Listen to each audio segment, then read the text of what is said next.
Figürcü'nün seyir defterinin yepyeni bölümünden hepinize merhabalar. Sevgili FSD ailesi, bir kez daha yeni yılınızı eniştem dileklerimle kutluyorum. Ben ve ekibim adına size müthiş güzel bir yıl diliyorum. 2021 yılı bizim için çok hızlı başladı. Direktman çok güzel bir haber aldık. Level dergisindeki köşemiz tam sayfaya çıkartıldı. Bu yüzden öncelikle sizlere ilginiz için, sonra da Level dergisine çok teşekkür ediyorum. Şimdi gelelim bugünkü konuğumuza. Geleceğe Dönüş üçlemesinden Marty McFly figürü bugün karşımızda. Gerçekten çok uzun zamandır bu seriyi kim yapacak diye bekliyordum ve lisansını NECA aldı. Öncelikle biraz çekindim açıkçası, çünkü Ace Ventura'daki başarısızlığı görünce tekrar böyle bir şey olur mu acaba endişesine kapıldım. Ama ürün görselleri gelmeye başladığında ve sonrasında da koleksiyonerlerin elinde gördüğümde biraz daha sevindim. Beni bilen biliyor, takıntılı olduğum bir konuda Geleceğe Dönüş serisi. Gerçekten koleksiyonunu yapıyorum. Bu anlamda beni çok mutlu etti. Kesinlikle NECA'nın her bir Geleceğe Dönüş serisi ürününü satın alacağım. Bu seneki hedefim bu. Kalan her şeyi ertelemiş durumdayım. 1985 Marty McFly figürüyle birlikte bu serinin içinde yine Tales from Space Marty McFly görünümü. Aynı zamanda Marty McFly 2015, yani teknik olarak aslında oğlu olan Marty McFly figürü ve son olarak benim çok istediğim Biff Tannen figürü var. O da 1955 yılına ait. Tabii ki bunların yanında aşırı derecede beklediğim diğer figür de Doktor'un figürü. Onu kesinlikle en erken alacağım ürün olarak hedef listeme koymuş durumdayım. Marty McFly figürü 7 inçlik bir figür, yani yaklaşık 18-19 santim ebatında. Aksesuar olarak da son derece zengin bir figür. Merak edenler için şu bilgiyi de vermiş olayım ben. Bu figürün sculpt'ını Kyle Windrix yapmış, Trevor Grove'la birlikte. Hani bu tarz konulara ilgi duyanlarınız varsa diye söylüyorum. Aynı zamanda boya işçiliğinde John Verdale ve Geoffrey Trapp yapmış. Bu isimleri Instagram üzerinde de araştırabilirsiniz. Bu alanda bir şeyler yapmak isteyenler varsa bu bilgiyi de vermiş olayım. Şimdi dilerseniz lafı fazla uzatmadan figürümüze geçelim. Bilen bilir, NECA'nın kutu tasarımlarını her zaman sevmişimdir. Hemen bu kutuyla ilgili size kısa bir bilgi vereyim. Kutunun tasarımı Chris Longo tarafından yapılmış. Kutu üzerindeki fotoğraflar ise Stefan Mazurek tarafından çekilmiş. Bu bilgiden sonra hemen Marty'nin kutu tasarımına bir bakalım. Marty McFly Ultimate figürünün kutu tasarımı tarz olarak Flipbox denilen konsepte sahip.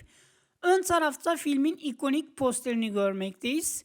Kutunun iki yan tarafında DeLorean'in çok güzel bir grafik çalışması mevcut. Kutunun arka tarafını çevirdiğimiz zaman üstte Geleceğe Dönüş logosunu görüyoruz. Onun hemen altında ufak bir info var. Aynı zamanda Marty'nin figürüne ait farklı pozlamalarla çekilmiş görsellerini görmekteyiz. En alt kısmında da bu serinin diğer figürlerini görüyoruz. Kutuyu açtığımızda direktman Marty McFly figürüyle karşılaşıyoruz. Diğer tarafta da yine figürün pozlama yapılmış bir fotoğrafını görmekteyiz. Genel anlamda ben kutu tasarımını oldukça beğendim. Tabii ki konu Marty McFly gibi ikonik bir karakter olunca yanında gelecek aksesuarlarda epey bir önem kazanıyor. NECA bu fırsatı da gayet güzel kullanmış bana göre. Öncelikle gitara bakalım. İlk filmin açılış bölümünde Marty'nin hoparlörleri havaya uçururken kullandığı minik gitarı birebir yapmışlar. Detayları ve modellemesi gördüğünüz gibi son derece başarılı. Gitarın bu gördüğünüz kayışı da yumuşak plastikten üretilmiş, ona da dikkat edin. Yine filmin açılış sekansında ve film süresince bolca gördüğümüz okul çantası güzel modellenmiş ve boyanmış. Aynı zamanda askı kayışı da gitardaki gibi yumuşak plastikten üretilmiş. Onu da takarken dikkatli olmanız gerektiğini söylemiş olayım. Tabii ki Marty McFly kaykaysız olmaz. Henüz hoverboard'a geçmeden önce kullandığı kaykayda şahane bir işçilik çıkartmış NECA. Gördüğünüz gibi tekerlekleri dönüyor. Figürü üzerine koyup hareket ettirebilirsiniz. Filmle de son derece doğru bir şekilde çalışmışlar. Ben son derece beğendim. Filmi izleyenlerin hatırlayacağı üzere Doktor Otopark'ta araçla ilk deneyini yaparken Marty onu kameraya alıyordu. Bu kameranın aynısından bende de vardı bu arada, koleksiyonumda mevcuttu. Merak edenler için kameranın modeli JVC GR-C1. Ayrıca sahibinden.com'da bir tane satışta var. Biraz uçuk bir fiyatı var ama Merak eden ve ilgili olanlar bakabilir ilana. Modellemesi ve işçiliği son derece güzel. Ben bunu da beğendim. Ek olarak farklı pozlamalar ve ihtiyaçlar için Martin'in 3 adet el modellemesi gelmekte. Bir tanesi gitar için özel olarak modellenmiş, zira elinde pena var. Diğerleri de son derece kullanışlı olmuş. Ben modellemelerini de beğendim. Son olarak Martin McFly gözlüklü kafa modellemesi. 2 tane kafa modellemesiyle geliyor figür. Eğer Martin'in elinde gitar tutarken kullanacaksanız bence kesinlikle kullanılması gereken, zaten filmde de olduğu gibi, gözlüklü modeli. Güzel bir modellemesi ve boya işçiliği var. Ayrıca diğer kafa modellemesine göre dudaklarındaki ifade de farklı ve gözlükleri mevcut. Gözlükleri biraz zorlarsanız çıkartabilirsiniz. O şekilde de kullanabilirsiniz gibi geliyor. Zira gözlüklerin altından boyasının tamamlanmış bir göz modellemesi olduğunu görüyorum.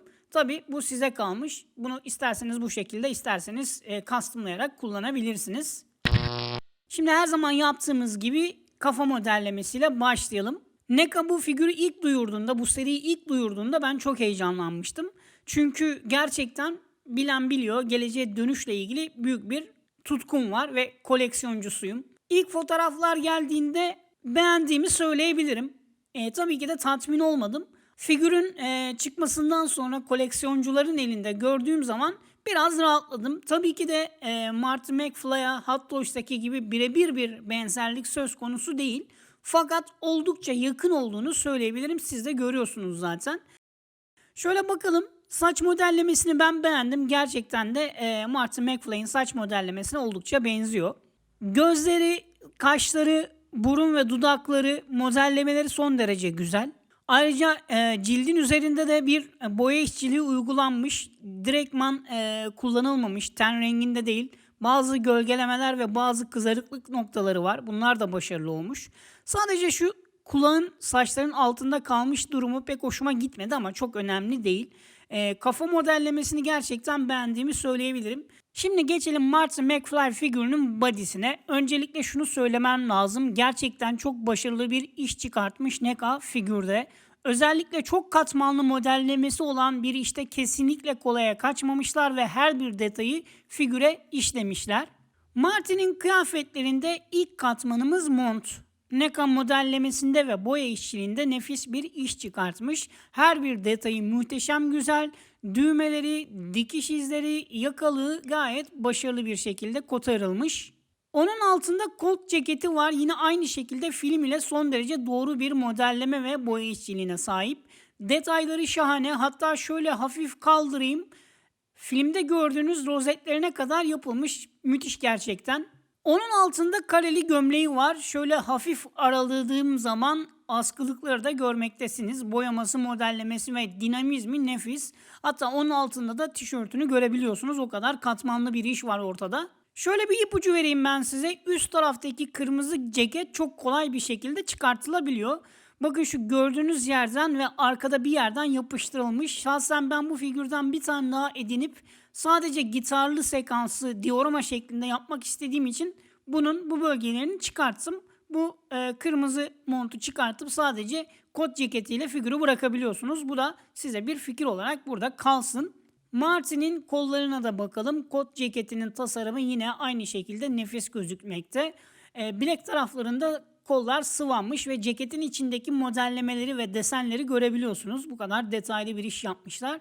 Diğer kolda da baktığınızda bir saat var. Onu da unutmamışlar. El modellemelerini de beğendim aslında ama biraz fazla damarlı olmuşlar. Biraz fazla Counter Strike kolu gibi olmuş ama hiç fena değil. Geçelim alt kısma. Tıpkı body'nin üst bölümünde olduğu gibi hem anatomik modellemesi hem de boya işçiliğini çok beğendim. Kot paltolunun tüm detayları gözler önünde adeta. Düğmeler, dikiş izleri, eskitme ve boya geçişleri gerçekten çok başarılı olmuş. Son olarak Martin'in ayakkabılarına geçelim. Ben NECA'nın yaptığı işlerde ayakkabılara nedense fazla takılıyorum. Ama Martin'in ayakkabı modellemesini çok beğendim. Boya işçiliği de gayet güzel olmuş. Sadece bir beyaz değil, geçişleri var, gölgeleri var. Üstünde gördüğünüz gibi desenleri var. İpliklerine kadar detaylı modellenmiş. Bu anlamda ayakkabı modellemesini filmle doğru orantıda olduğunu söyleyebilirim ve ben çok beğendim. Şimdi geçelim figürün artikülasyonuna. Tabi artikülasyonda bazı sıkıntılı noktalar mevcut ama ben açıkçası çok da kafama takmadım bu konuyu. Kafa 360 derece her zamanki gibi dönebiliyor ama yakalığı yüzünden döndüremiyorsunuz. Aşağı yukarı da hareket ediyor ama yukarıya yine kaldıramadığınız için şu yaka bölümü yüzünden biraz aşağıya bakmaya meyilli. Onun dışında dirseklerde, omuzlarda ve el bileklerinde standart artikülasyonu mevcut. 360 derece döndürebiliyorsunuz her birini ama zaten pozlamanın dışına çok çıkmaya da gerek yok. Onun dışında aslında belde bir eklem noktası mevcut ama üst bölüm bütün olduğu için bunu kullanamıyorsunuz çok fazla. Yine alt tarafta yanları açabiliyorsunuz, öne arkaya açabiliyorsunuz. Diz kapaklarında bir eklem noktası var ve ayak bileklerinde bir eklem noktası mevcut figürümüzün. Yine şunu söyleyeyim, burada bir sıkıntı da şu, kamerayı elde tutup da göze yaklaştırmaya kalktığınızda ne yazık ki o artikülasyonu sağlayamıyorsunuz ve göze yakın bir noktada kalıyor. Bunu da bilgi olarak size vereyim.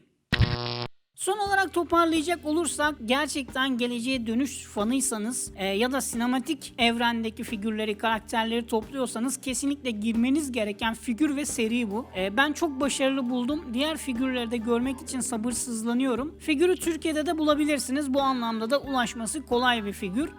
Benim tahminimce çok yakın bir zamanda tükenecek ve rare konuma düşecek. Kesinlikle toplanması gereken serilerden birisi olduğunu söyleyebilirim. Figürcünün seyir defterinin sonuna geldik arkadaşlar. Bizi buraya kadar izlediğiniz için teşekkür ederiz. Bu videoyu beğenmeyi, yorum yapmayı, paylaşmayı ve kanalımıza abone olmayı unutmayın. Aynı zamanda sosyal mecralarda ve figürcününseyirdefteri.com'da bizi takip edebilirsiniz. Son olarak her ay Level dergisindeki köşemizi okuyabilir ve Twitch'teki canlı yayınlarımıza abone olup takip ederek katılabilirsiniz. Bir sonraki videoda görüşünceye kadar kendinize iyi bakın, hoşça kalın.